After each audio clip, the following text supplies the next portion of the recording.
नमस्कार दोस्तों, मैं हूं रेलवे पॉइंट्समैन अंकुश। दोस्तों स्वागत है एक नए वीडियो में। और आज की इस वीडियो में जो हमारी सीरीज चल रही है जिसमें हम रेलवे ग्रुप डी और रेलवे ग्रुप सी की जितनी भी पोस्टें हैं सभी की जॉब प्रोफाइल के बारे में बात करने वाले हैं। सभी को लगता है कि रेलवे ग्रुप डी की जो पोस्ट है वो सबसे ज़्यादा शारीरिक मेहनत वाली, धूप में काम करना पड़ता है, बहुत ज़्यादा ट्रैक पे भी काम करना पड़ता है और बहुत ज़्यादा मेहनत वाला जो फिजिकल वर्क है वो रहता है। लेकिन आज की इस वीडियो में एक ऐसी छिपी हुई शानदार पोस्ट के बारे में बात करने वाले हैं जिसमें ना तो आपको ट्रैक पर काम करना है, ना ही आपको धूप में काम करना है, ना ही ज़्यादा मेहनत वाला काम है और आपकी ना तो नाइट शिफ्ट ना के बराबर लगाई जानी है। इसके अलावा इसमें ट्रैवलिंग अलाउंस भी मिलता है जिसकी वजह से आपकी सैलरी भी बहुत ज़्यादा बन जाती है और आपकी जो पोस्टिंग है वो घर के पास और बड़े शहर में होती है। और सबसे बड़ी बात कि रेलवे ग्रुप डी की गर्ल्स कैंडिडेट के लिए सबसे अच्छी पोस्ट ये रहने वाली है जिसमें घर के पास पोस्टिंग मिलेगी, सुरक्षित ये ड्यूटी है, नाइट ड्यूटी कभी नहीं लगाई जाएगी। इसमें आप प्रमोशन लेकर जेई बन सकते हैं। इसके अलावा डिपार्टमेंटल एग्जाम देकर भी आप किसी भी पोस्ट पर जा सकते हैं। तो चलिए असिस्टेंट ऑपरेशंस इलेक्ट्रिकल डिपार्टमेंट की इस पोस्ट की पूरी जॉब प्रोफाइल के बारे में आपको बताते हैं। तो बिना किसी टाइम वेस्ट के चलते हैं हमारी स्क्रीन पर। लेकिन उससे पहले अगर चैनल को सब्सक्राइब नहीं किया है तो सब्सक्राइब जरूर कर लेना, साथ ही बेल आइकन प्रेस कर लेना जिससे कि आने वाले इंपोर्टेंट नोटिफिकेशन आपको मिलते रहे। अगर वीडियो पसंद आए तो वीडियो को लाइक करके दोस्तों के साथ शेयर जरूर करना। चलिए चलते हैं हमारी स्क्रीन पर। तो चलिए स्क्रीन पे आपको सारी चीज़ें दिख रही होंगी। यहाँ पे हमने सारी चीज़ों की पीपीटी इस तरह से बना ली है। तो सारी चीज़ों के बारे में हम बात करने वाले हैं। इसमें देखिए सबसे पहले हम करियर इन्फॉर्मेशन में देखेंगे जो असिस्टेंट इलेक्ट्रिकल डिपार्टमेंट की असिस्टेंट ऑपरेशन पोस्ट है, इसके हम सिलेक्शन प्रोसेस के बारे में बात करेंगे। इसकी ट्रेनिंग कैसे क्या होती है, पोस्टिंग ड्यूटी टाइमिंग, इसके वर्कलोड के बारे में, प्रमोशन कहाँ कहाँ तक कैसे होता है, सैलरी स्लिप भी आपको दिखाएंगे, leave, transfer, facility, disadvantage, advantage और गर्ल्स कैंडिडेट के लिए क्या क्या बेनिफिट मिलेंगे, सारी चीज़ों के बारे में बात करने वाले हैं। तो सबसे पहले पॉइंट 1 में आते हैं इसकी चयन प्रक्रिया में। तो इसके लिए योग्यता आपके पास सिर्फ 10th पास होनी चाहिए। इसकी आयु सीमा 18 से 33 साल रखी जाती है जनरल कैंडिडेट के लिए। वहीं ओबीसी कैंडिडेट को 3 साल का और एससी एसटी कैंडिडेट को 5 साल का रिजर्वेशन मिल जाता है। सीबीटी एग्जाम होगा जिसमें 100 क्वेश्चंस मैथ, रीजनिंग, साइंस और जीके करंट अफेयर के मिलाकर पूछे जाएंगे। 90 मिनट का समय इसमें आपको दिया जाएगा। इसके बाद आपका रनिंग टेस्ट कराया जाएगा जिसमें आपकी 1000 मीटर की रनिंग कराई जाएगी। 4 मिनट 15 सेकंड में मेल कैंडिडेट की, 5 मिनट 40 सेकंड में फीमेल कैंडिडेट की। 200 मीटर चलना होता है। 35 किलो वजन लेके पुरुष कैंडिडेट को 2 मिनट के अंदर और 20 किलो का वजन लेके 2 मिनट के अंदर 100 मीटर महिला कैंडिडेट के लिए। डॉक्यूमेंट वेरिफिकेशन इसके बाद आपका कराया जाएगा जब फाइनल कट ऑफ में आपका नाम आ जाएगा जिसमें सभी डॉक्यूमेंट की जांच कराई जाएगी कि जितने भी डॉक्यूमेंट है वो सब लेकर आपको डॉक्यूमेंट वेरिफिकेशन करवाना होगा। इसके लिए मैंने अलग से वीडियो बनाई है। मेडिकल टेस्ट कराया जाएगा जिसमें आपका B1 मेडिकल स्टैंडर्ड या फिर C1 मेडिकल स्टैंडर्ड वाली पोस्ट 2 रहती हैं। अगर आपका B1 मेडिकल स्टैंडर्ड है तो जो ओपन स्टेशन पे आपकी ड्यूटी लगाई जा सकती है जिसके बारे में हम बात कर रहे थे। लेकिन अगर C1 मेडिकल पाया जाता है तो फिर आपकी जो वर्कशॉप होती है उसमें पोस्टिंग आपको दी जाएगी। उसके बाद फाइनल पैनल आता है जिसमें आपकी इस पोस्ट का नाम लिखा आएगा और आपको इसकी पोस्टिंग मिल जाएगी। जैसे ही आपकी पोस्टिंग हो जाएगी तो फिर बात आती है ट्रेनिंग की। तो इसकी जो ट्रेनिंग है वो कोई ऐसी ट्रेनिंग नहीं होती है कि आपकी किसी कोई स्थान रहता है जैसे कि ट्रेनिंग सेंटर, तो ऐसा कोई ट्रेनिंग सेंटर इनका नहीं होता है। आपको सीधा जो कोई औपचारिक क्लासरूम नहीं होता है जैसे कि इसमें लिखा है, सीधे आपको पोस्टिंग प्लेस पर ही ज्वाइनिंग दी जाती है। वहीं पे जो टेक्नीशियन के साथ आपको काम करना पड़ता है वही सारी चीज़ें सिखा देते हैं। एक्चुअल में आपको सिर्फ हेल्पर के तौर पे काम करना होता है तो वहीं पे आप सीख जाते हैं।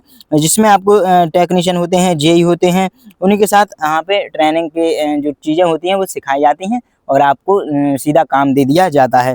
प्रैक्टिकल काम इसमें सीखना होता है जैसे कि आप घर पे भी जैसे बोर्ड वगैरह हो गए, फैन हो गए, एसी, पंखा, कूलर जो भी आप कर लेते हैं तो इस तरह से आपको उन्हीं का काम देखना होता है। अब बात आती है इसकी पोस्टिंग की कि इसकी पोस्टिंग कहाँ पे हो सकती है और ड्यूटी टाइमिंग इनकी क्या रहती है। तो देखो पोस्टिंग के बारे में अगर हम बात करें तो सबसे ज़्यादा बड़े स्टेशन पे या फिर डीआरएम ऑफिस के अंदर या फिर वर्कशॉप के अंदर जो एक्स और वाई सिटी होती हैं तो ऐसी सिटियों में इनकी पोस्टिंग कराई जाती है। उसके बाद जो ट्रैवलिंग अलाउंस को मिलता है तो अगल बगल की कोई स्टेशन पर अगर कोई भी चीज़ ख़राब हो गई है तो वहाँ पर अगर ये जाते हैं तो उसके लिए इनको ट्रैवलिंग अलाउंस के रूप में एक्स्ट्रा पैसा भी दिया जाता है और वहाँ की जो इलेक्ट्रिकल चीज़ें होती हैं उनका इनको जो सुधारना होता है वो सारी चीज़ें ये देखते हैं। इनकी ज़्यादातर सिर्फ दिन ही ड्यूटी लगाई जाती है। इमरजेंसी बहुत ज़्यादा ही इमरजेंसी हो जाए तभी इन्हें नाइट में जाना पड़ता है, वरना इनकी नाइट ड्यूटी बिल्कुल भी नहीं लगाई जाती है। इनकी जो ड्यूटी है सुबह 8 बजे से लेकर शाम के 5 बजे तक चलती है। इसके दौरान अगर इनको उसी स्टेशन पर काम करना है तो वहीं पर करेंगे, वर्कशॉप में है तो वर्कशॉप में करेंगे या फिर किसी और स्टेशन पर जाना है तो उसी टाइम पीरियड में ही किसी और स्टेशन पर जाएंगे। इमरजेंसी ड्यूटी बहुत कम लगाई जाती है। वीकली इनका जो रेस्ट है वो रहता है, कोई फिक्स नहीं रहता है, लेकिन इनको वीक में एक ना एक रेस्ट दिया ही जाता है, एक रेस्ट तो दिया ही जाता है। अब आते हैं पॉइंट 4 में, जो प्रोफाइल है उनका कार्यभार क्या क्या होता है। सबसे पहले देखो, जो प्लेटफॉर्म स्टेशन होती है इनकी जनरल सर्विस वहाँ पे करनी होती है, जैसे कि स्टेशन पे जो पंखे, लाइट और एसी का मेंटेनेंस इनको करना पड़ता है, जितनी भी इलेक्ट्रिकल चीज़ें होती हैं। वहीं दूसरे नंबर पे जो वर्कशॉप और प्रोडक्शन यूनिट होती है, वहाँ पे वायरिंग, बड़ी मशीन है और पैनल की साफ सफाई होती है, इलेक्ट्रिकल से रिलेटेड जितनी भी चीज़ें होती हैं वो इनको देखना होता है। तीसरे नंबर पे वर्कशॉप प्रोडक्शन जो होती है, वायरिंग, बड़ी मशीनें, पैनल साफ सफाई, वही चीज़ हो गई। कारभार में जो कम शारीरिक मेहनत है, इसमें सिर्फ आपको टेक्नीशियन और जेई होते हैं, उनकी हेल्प करनी होती है। जैसे कोई चीज़ अगर जैसे कहीं पंखा खराब हो गया है या फिर ज़्यादा ही खराब हो गया है तो नया पंखा लगाना है, तो उसमें जो खोलने लगाने वाली चीज़ें होती हैं, नट वगैरह कसने हैं, पेंच वगैरह, तो वो सारी चीज़ों में हेल्प कर देते हैं, इक्विपमेंट वगैरह देखने पड़ते हैं। तो ये सारी चीज़ें होती हैं, बिल्कुल मतलब बेसिक काम होता है, ज़्यादा मेहनत वाला होता ही नहीं है। अब बात आती है प्रमोशन यानी कि पदोन्नति की। लेवल 1 से लेवल जो टेक्नीशियन ग्रेड 3 होते हैं वो बनेंगे, फिर टेक्नीशियन ग्रेड 2 बनेंगे, फिर टेक्नीशियन ग्रेड 1 बनेंगे, फिर यहाँ पे एमसीएम इनको कहते हैं, जो जेई के बराबर की पोस्ट होती है, फिर यहाँ पे जेई बन जाएंगे और फिर बन जाएंगे यहाँ पे जेई बन जाएंगे, यानी कि जूनियर इंजीनियर फिर आप बन जाएंगे। ये तो ऐसी पोस्टें होंगी जिसमें आपको ना तो कोई विभागीय परीक्षा देनी है, कुछ नहीं देना है, सिर्फ टाइम पीरियड पूरा करना है, अच्छे से काम करना है, ऑटोमेटिक आपका प्रमोशन हो जाएगा। इसके अलावा विभागीय जो परीक्षा होती है, जीडीसी और एलडीसी, सबसे पहले एलडीसी की बात करें, लिमिटेड डिपार्टमेंटल कॉम्पिटिटिव एग्जाम, इसके लिए कम से कम आपको टेक्नीशियन ग्रेड 3 बनना होगा, मतलब 3 से 4 साल बाद आप देंगे तो डायरेक्ट आप जेई भी बन सकते हैं। इसके अलावा जो जीडीसी एग्जाम होता है, जीडीसी के थ्रू आप किसी भी पोस्ट पे जा सकते हैं, चाहे वो स्टेशन मास्टर हो, गार्ड हो, क्लर्क हो, सीसीटीसी हो या फिर जेई हो, टेक्नीशियन, किसी भी पोस्ट पे आप इससे जा सकते हैं। तो इस तरह से आप लेवल 6 तक आसानी से इसमें पहुंच सकते हैं। अब बात आती है इनकी सैलरी की, तो हमारे पास इनकी ये सैलरी स्लिप है जो कि हमने यूट्यूब से एक चैनल से चुराई है। तो यहाँ पे देखिए, जनवरी 2025 की ईस्टर्न रेलवे एचडीएच सिलियादा जो डिवीजन है, वहाँ की ये सैलरी स्लिप है। यहाँ पे जनवरी 2025 की सैलरी स्लिप है, इनका नाम और ये सब चीज़ें छिपा दी हैं। डिजिग्नेशन है असिस्टेंट ऑपरेशंस इलेक्ट्रिकल डिपार्टमेंट की। यहाँ पे इनकी डेट ऑफ बर्थ है, ये भी हाइड करनी चाहिए इनको। और ये कार्यगणना है 2023 में इनकी ज्वाइनिंग हुई थी और 18,500 इनका लेवल बनने पे अभी मूल वेतन बेसिक पे है। और इंक्रीमेंट डेट इनकी 1/7/2025 है। अब तक तो इनका एक इंक्रीमेंट लग भी चुका होगा। पीएफ नंबर वगैरह हो गया, पैन नंबर वगैरह हो गया, ये सारी चीज़ें। अब आते हैं यहाँ पे इनकी बेसिक सैलरी के ऊपर। तो बेसिक सैलरी में देखो, बेसिक पे इनका हो ही गया 18,500, डीएनएस अलाउंस हो जाएगा 9,805 उस समय का। एचआरए इनको मिलेगा, जो यहाँ पे सिटी है इनकी XYZ सिटी के आधार पे जो बांटा जाता है 10%, 20%, 30%, तो इनको 30% इस तरह से, सॉरी उल्टा लिख दिया, तो 30% यहाँ पे इनको बेसिक पे का मिला है 5550 रुपये। ट्रांसपोर्ट अलाउंस मिलता है 2066 रुपये। एनएचए भी इनको मिल गया इस महीने का। बाकी 3 ये ट्रैवलिंग अलाउंस मिले हैं, अलग अलग मंथ के होंगे ये।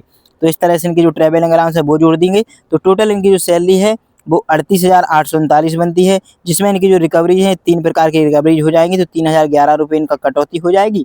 टोटल इनकी जो सैलरी है घटाकर बचेगी 35,828 रुपये। तो ये इनकी सैलरी हो जाएगी, जो कि इनके अकाउंट में इन हैंड सैलरी क्रेडिट हो जाएगी, जिससे ये अपने महीने भर का आराम से खर्चा चला सकते हैं।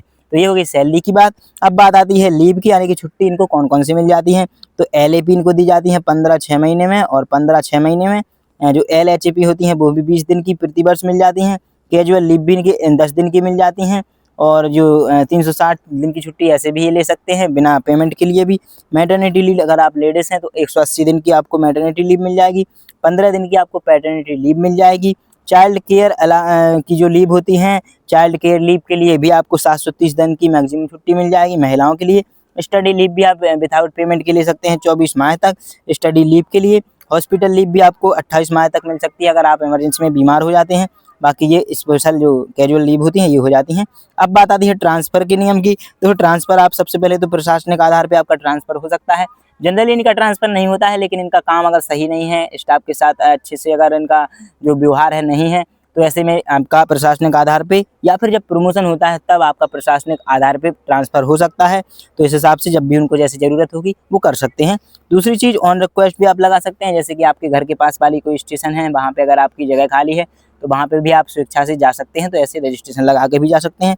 बाकी म्यूचुअल ट्रांसफ़र है, जैसे कहीं दूसरे डिवीज़न में चले जाते हैं या फिर बहुत ज़्यादा दूर चले जाते हैं किसी और जोन में, तो ऐसे में म्यूचुअल ट्रांसफ़र ले सकते हैं। और स्पाउस ग्राउंड है, जैसे कि किसी पति या पत्नी की कहीं पे जॉब लगी हुई है, तो अगर वहाँ पे जाना है तो स्पाउस ग्राउंड ट्रांसफ़र ये सबसे तेज़ ट्रांसफ़र होता है। सबसे तेज़ ट्रांसफ़र म्यूचुअल ट्रांसफ़र और स्पाउस ग्राउंड ट्रांसफ़र, ये दोनों ट्रांसफ़र सबसे तेज़ होते हैं। ये हो गई हमारे ट्रांसफ़र के नियम। अब बात आती है इनकी फैसिलिटीज़ की। फैसिलिटीज़ में देखो, ट्रैवलिंग पास मिलता है। ट्रैवलिंग पास की डिटेल वीडियो बनाएंगे, कौन से कर्मचारी को कितने ट्रैवलिंग पास मिलते हैं। एजुकेशन के लिए 2 बच्चों तक 18 साल की उम्र तक, यानी कि 12th पास जब तक नहीं होते हैं 2 बच्चों तक इनको जो ईयरली एजुकेशन अलाउंस है वो दिया जाता है। इसके बाद सैलरी के बारे में इंक्रीमेंट होता रहता है, मेडिकल की जो है सुविधाएं इनको मिलती हैं और इनको आवास दिया जाता है, नहीं तो फिर एचआरए के रूप में पैसा दिया जाता है। लीव इनको मिलती हैं, प्रमोशन टाइम टू टाइम मिलते ही रहते हैं, एक्स्ट्रा बेनिफिट ये वाले लिखे हुए हैं। और जो सिम कार्ड है वो भी इनको मिलता है, एयरटेल या जियो की इनको लाइफ टाइम फ्री सिम दी जाती है। ये हमारी फैसिलिटीज हो गई। अब आते हैं हम अगले पॉइंट पे, जिसमें इस सुविधाएं के बारे में हम ऑलरेडी बात कर चुके हैं, जिसमें दिवाली बोनस भी 17,951 रुपये हुई हर एक एम्प्लॉय को मिलता है, चाहे वो लेवल 1 से लेकर लेवल 6 तक कोई सा भी कर्मचारी हो तो इनको ये दिया जाता है। अब बात आती है इनके फायदे और नुकसान की। देखो, सबसे बड़ा फायदा है कि इसमें डे ड्यूटी लगाई जाती है और फिक्स ड्यूटी रहती है, तो आराम से दिन में ड्यूटी करके आपको कभी नाइट नहीं करनी पड़ेगी। फैमिली के लिए आप भरपूर टाइम दे देंगे। ट्रैवलिंग अलाउंस के रूप में एक्स्ट्रा पैसा भी मिल जाता है। शारीरिक मेहनत वाला कोई काम इसमें है नहीं। नुकसान के बारे में बात करें तो इलेक्ट्रिक रिस्क थोड़ी बहुत रहती है, क्योंकि बहुत सारे जो एम्प्लॉय हैं वो रिस्क लेते हैं। लाइट वगैरह रहती है, उसमें भी स्विच वगैरह चेंज करते हैं, थोड़ी बहुत मामूली रिस्क रहती है। खम्भों पर भी इनको काम करना पड़ सकता है ऐसे में, लेकिन ये सिट डाउन ले लेते हैं, मतलब कि उसमें लाइट की सप्लाई नहीं होती है, लेकिन फिर भी ऊपर तो इनको चढ़ना ही पड़ता है। थोड़ी बहुत इस चीज़ में भी रिस्क, जैसे कोई अगर ऐसी चीज़ें नहीं कर पाता है तो इनके लिए पोस्ट नहीं रहेगी। बाकी जो उपकरण है, जैसे कि कई सालों बाद कोई इलेक्ट्रिकल इक्विपमेंट, कोई इलेक्ट्रिकल अगर कोई भी चीज़ है तो उसको खोल रहे हैं, तो उसमें थोड़ी बहुत जो मकड़ियों के जाले वगैरह होते हैं वो लग जाते हैं, तो ऐसी सफाई करनी पड़ती है। खैर, ये कोई बड़ी बात नहीं है। तो ये फ़ायदे और नुकसान की बात हो गई। महिलाओं के लिए बिल्कुल ही सबसे अच्छी पोस्ट होती है, बहुत अच्छी पोस्ट है। इसमें डे ड्यूटी लगाया, नाइट शिफ्ट लगानी नहीं है, बहुत हल्का काम है, सिर्फ टूल्स पकड़ना है, सामान पकड़ना है। थोड़ा बहुत अगर खोल दिया कोई इक्विपमेंट तो वो हो गया। बाकी सिक्योरिटी बहुत अच्छी होती है, क्योंकि बड़ी स्टेशन पे पोस्टिंग होती है। सुरक्षा और फैमिली परिवार के लिए बेहतर। जो भी गर्ल्स कैंडिडेट हैं, सबसे बेस्ट पोस्ट मेरे हिसाब से असिस्टेंट ऑपरेशंस वाली रहने वाली है। दूसरे नंबर पे जो असिस्टेंट एसएनटी वर्कशॉप होती है, और वर्कशॉप की जितनी भी पोस्ट हैं वो भी सुरक्षित रहने वाली हैं। तो ये महिलाओं के लिए सबसे बेस्ट पोस्ट मेरे हिसाब से रहने वाली है। तो ये सारी जानकारी थी इस वीडियो में। तो दोस्तों, उम्मीद है कि आपको रेलवे ग्रुप डी की जो लेवल 1 की असिस्टेंट ऑपरेशंस वाले इलेक्ट्रिकल डिपार्टमेंट की पोस्ट है, इसके बारे में आपको ए टू जेड सारी जानकारी का पता चल गया होगा। और अगर फिर भी कोई चीज़ रह गई है, आपके मन में कोई डाउट रह गया है, तो कमेंट सेक्शन खुला हुआ है, बेझिझक आप अपना सवाल पूछ सकते हैं। इसके अलावा अगर अभी तक चैनल को सब्सक्राइब नहीं किया तो सब्सक्राइब जरूर कर लेना। और अगर वीडियो पसंद आई हो तो वीडियो को लाइक करके अपने उन सभी दोस्तों के साथ शेयर करना जो रेलवे में जॉब करना चाहते हों, या फिर रेलवे ग्रुप डी में जिनकी पसंद इस तरह की पोस्ट हो, जिसमें आराम भी हो, घर के पास पोस्टिंग भी हो, सैलरी भी अच्छी खासी हो, सिर्फ दिन ड्यूटी लगाई जाती हो, तो उनके लिए बहुत अच्छी पोस्ट रहने वाली है। तो चलिए फिर मिलते हैं अगली वीडियो में। और अगली पोस्ट कौन सी है जिसकी हम जॉब प्रोफाइल की वीडियो बनाएंगे उसके बारे में बताइएगा। और जो हमने प्लेलिस्ट में सारी जॉब प्रोफाइल की वीडियो डालता जा रहा हूँ, उसमें अगर किसी और पोस्ट की जो प्रोफाइल के बारे में देखना है तो सारी वीडियो प्लेलिस्ट में डली हुई हैं। चलिए फिर मिलते हैं अगली वीडियो में, तब तक के लिए नमस्कार, धन्यवाद।